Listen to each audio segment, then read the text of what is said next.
Hi guys, welcome to Unacademy. I'm Neha Kaplish, and this session is about how to effectively improve your English vocabulary. First of all, I would like to talk about English Educators, Unacademy's Educators app. If you are an educator or if you want to become an educator, please install Unacademy's Educators app.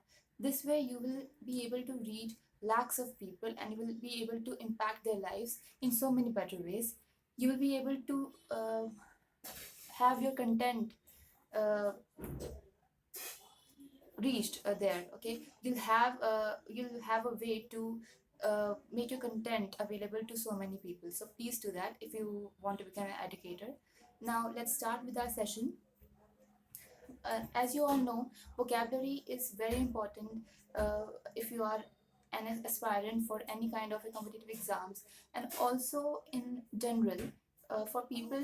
English grammar is as English grammar is important, English vocabulary is important equally, right? So we have divided this session in two different ways. Now the first category is about people who are aspirants, and they are aspiring to become something, and they are giving they're taking some kind of a test of a competitive exam, right?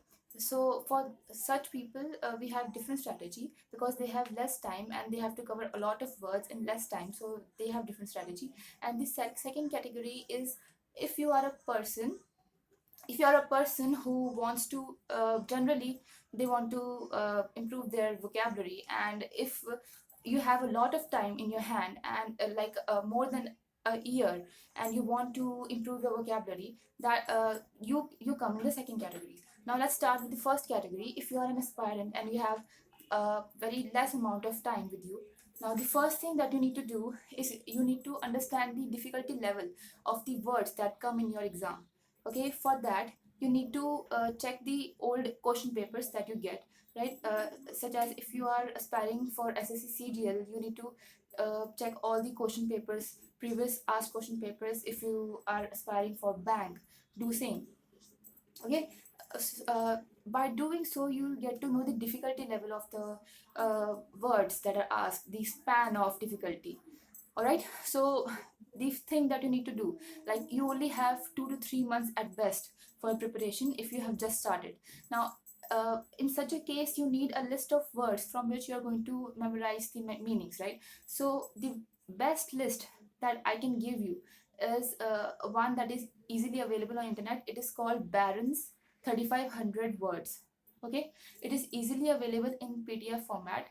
You can start learning those words. Now this list is according to SAT aspirant format. Now SAT is an exam in the US.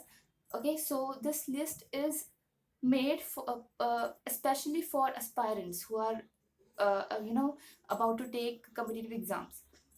All right, so the words given there is in that purview only. All right, so you don't need to learn so many different kinds of words, very difficult words. You don't need to do that. You only need to stick to the kind of words that are asked, that your examiner likes to ask. Okay, so now how to do that list? Now at least to 20 words daily. Okay, and revision is very important. Now suppose you're doing 20 words daily, and you have done 5 days. Now on the sixth day you need to cover all the 100 words that you have done already. Okay, now you need to that way you will cover every word every day as you go on, as you move on. Okay, now the span of revision will increase as you go on, but don't worry, this is not a waste of time. In fact, revision is the best time when you're studying. Okay, revision is the only time that you're actually gaining something. So revision is very important as far as vocabulary is concerned. All right, now I would like to tell you that I too have made available a daily course for you for vocabulary, for covering 3500 words of Baron. Okay, it will be available on my profile on an Academy Educators app. Okay, you can go to the app, an Academy app, and you can find my name, Neha Kaplish, and you'll get daily videos of 20 words. Okay, of out of these 3500 words. All right, now after, when you've done the 3500 words, you don't need to actually do something else. But if you want to go through other kind of one word substitutions, you can check out NB Publications book.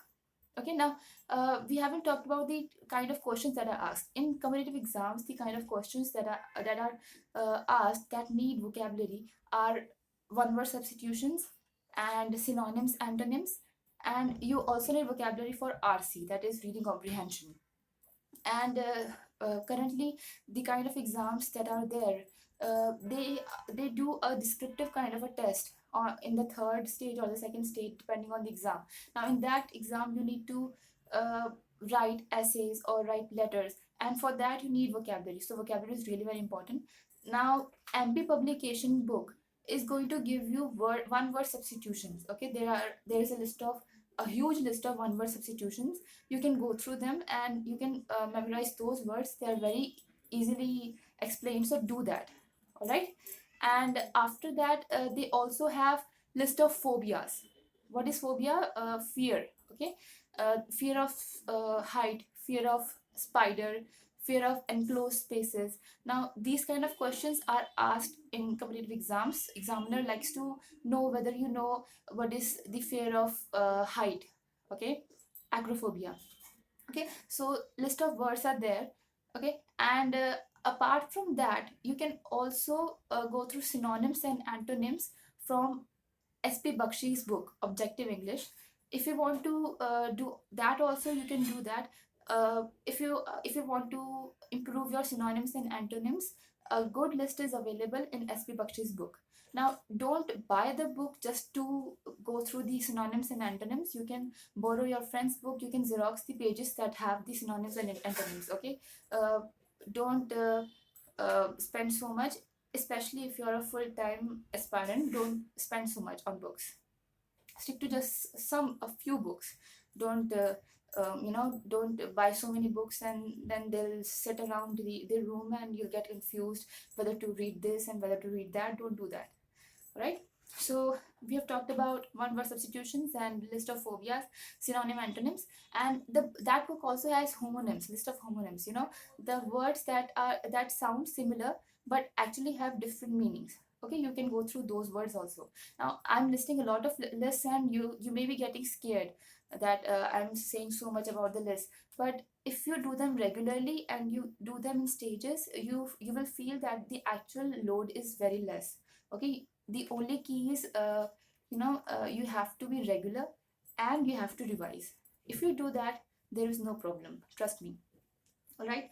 Now after doing that, just revise. All right, this is enough. If you have 3 months at hand, just do this much and your vocabulary will be perfect. Okay. Now I will move on to the second part.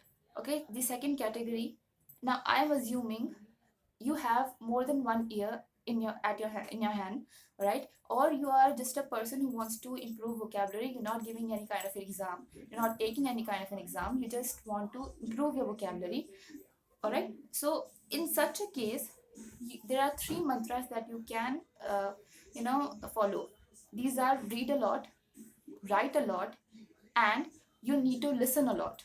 Okay, now you must have heard many people say that you need to read a lot, and you must be tired of hearing the same thing again and again. But I am here to tell you that they are actually correct. You really need to read a lot to improve your vocabulary. But the wrong thing that many people, the mistake that many people commit, is that they start reading things that don't interest them. They start reading the newspaper. Now not many people have the caliber or the hobby of reading the newspaper daily. Okay, if you are an UPSC aspirant, maybe then you'll read the newspaper every day, but not everyone wants to read the newspaper so thoroughly every day. For such people, if you want to improve your vocabulary, what you can do is you can start reading fictional books. Okay, uh, find out the genre that you actually like, and start reading fictional books from that genre. Like personally, I like science fiction books. Okay, and I read a lot of science fiction books, and in that particular genre the level of words are hard, and that helps me a lot. Right. And there are also classical books of 20th century. The books like there are a lot of books where the English, the words used are very good. Okay, if you read them, you'll improve a lot. Now this is fiction. You can also start reading the non-fiction books. If you have a time at your hand, you can start reading non-fiction books also. Now the thing that you will be able to do is you will get to you'll get a lot of information out of it. You'll get to improve yourself, and also you'll get to uh, get the words that are usually used in our day-to-day lives. Okay, so both the kind of books are good, but you need to stick to the books that interest you. That is the main key. All right. Apart from reading, I said writing a lot is also important. Now why is that important? Now, because when you write a word, it actually gets embedded in your brain. Now that's why writing is important. You can start writing a journal, right, in which you will write 5 to 6 sentences, or even 10 to 15 sentences of thoughts that are there in your mind at that time, or the experiences that are there. You can start writing those thoughts in your journal, right? And you can start using the new words that you have read in that journal. Now when you write that, you will be able to embed it properly, you'll retain it better. Okay, so start writing. You will also get you'll also get practice for the descriptive kind of exams when you start writing, because your thought process will get clearer. Your the ability to hold a thought and to write it effectively will get better. So write.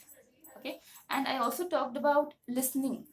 Now what you can do is, if you have time, like while you're traveling or something, you can start listening TED Talks. TED Talks, where there they have different kind of people who have succeeded in their lives, a very intelligent kind of people. They talk about different kind of things.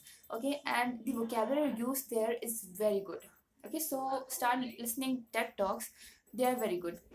All right. That way you'll also be able to get to know new words. And when you hear a new word, make sure that you go back to your dictionary and you find out the meaning, and you add that word in your list. All right, do that.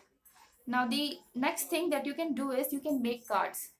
Now, how will you make cards? You will take white sheets and you're going to cut them, and you're going to make use them as cards. Right? You'll write the word that you don't know. You'll write it on one side, and then you write the meaning and the sentences on the other side. Okay, so that way you'll have a lot of cards in your hand, and you'll have a lot of cards in your storage. But the main purpose of these cards is that you can carry them around easily. Okay, you'll be able to carry them in your pockets. Now when you're traveling, you can take them out and you'll start reading them. When you're waiting around in a line at a bank, you can start reading those cards even then, right? So making cards is very effective. All right. Now when you're making cards, divide them in three categories.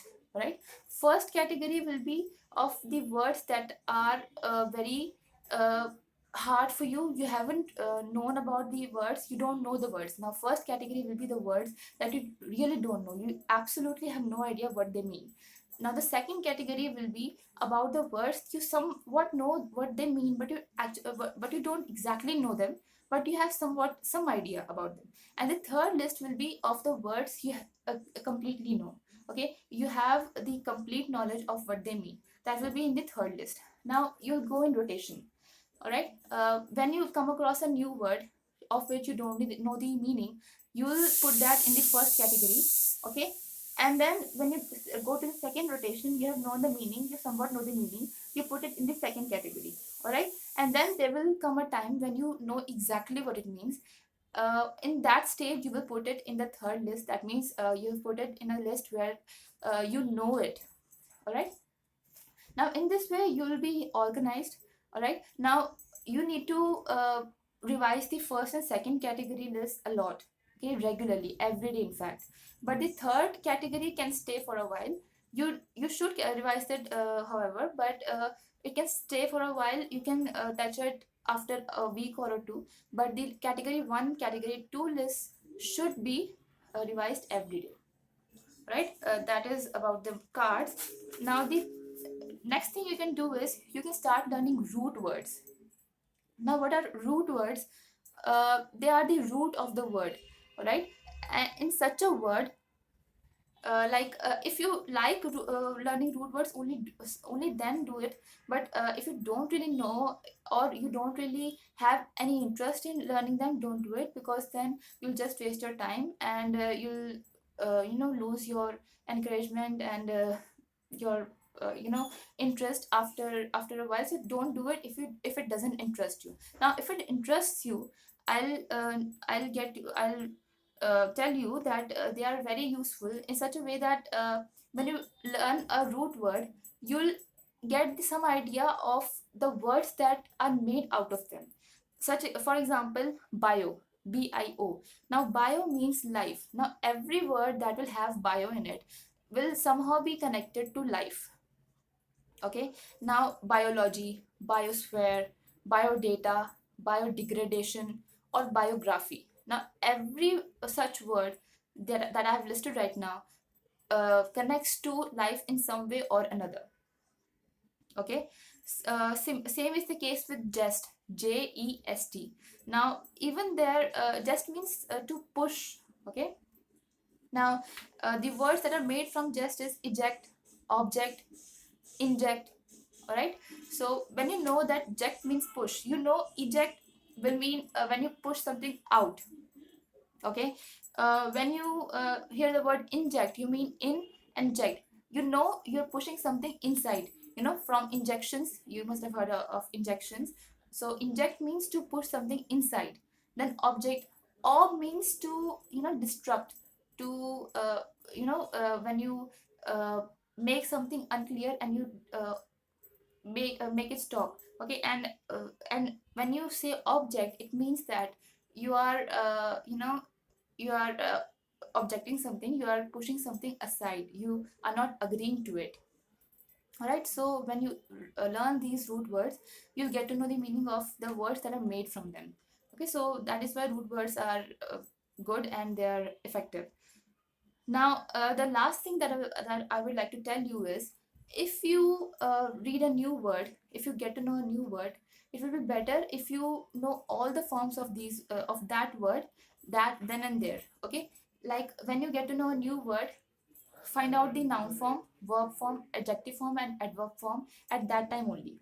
All right. Suppose you don't know the word benefit, although everybody knows the meaning of the word benefit, but suppose that you don't.